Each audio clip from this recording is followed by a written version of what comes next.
Well, I guess as a heat load event starts to build, we monitor the cattle on a regular basis anyway, but as the temperatures and the diurnal temperatures start to build up, we actually monitor the cattle more regularly. So we've got a 3 to 4 times daily monitoring program.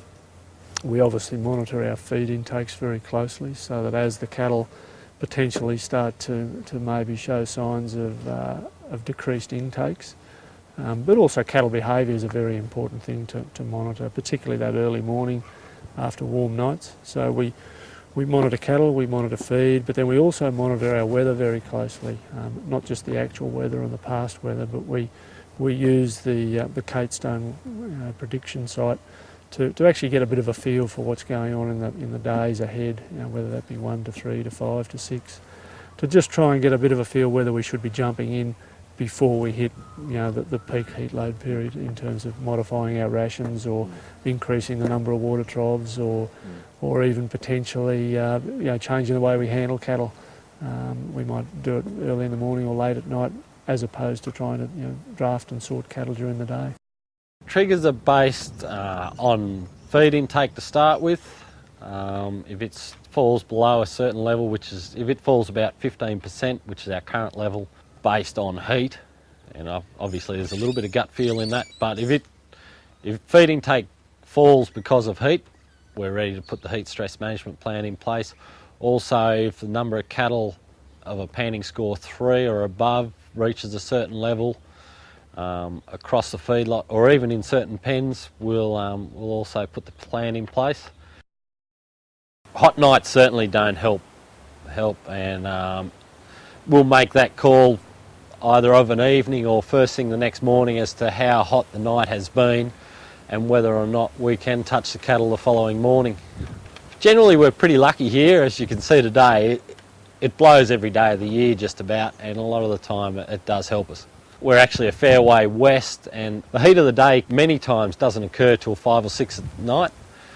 So the evenings generally aren't the best time to handle cattle, but certainly we'll start very early in the morning and get the necessary jobs done before the heat occurs, and at the same time we'll send most of the staff home early if we can too.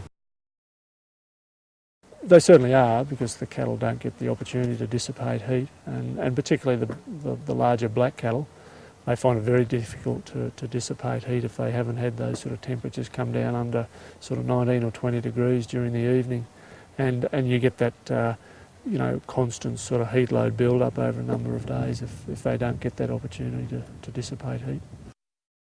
The triggers are, firstly we use the Catestone website to identify what the heat load levels are going to be on a week-by-week basis. In the middle of summer we're really doing that on a day-by-day basis. The RAP program was identified that we have an EHL of approximately, our lowest is 79, and that's for our sick and most susceptible cattle. So once we get into the area of heat load in the range of 72 to 74, that's when we start to become more aware of it.